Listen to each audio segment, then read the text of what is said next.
ang batang kumakain ng upo na hindi pa luto.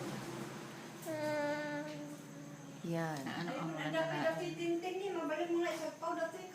Si Kaylin. Buday taman. Bala yan. Yan si Kaylin. Hello! Kaylin! Hello. Gusto mo yan? Masarap? Hindi pa yan luto. Not yet cooked. Kayat naman.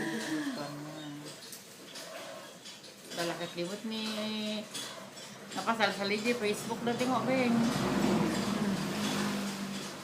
You like it?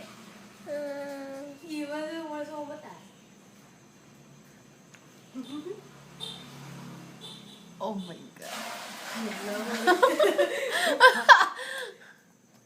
Ang batang kumain ng Baka upo na hindi luto. Bye!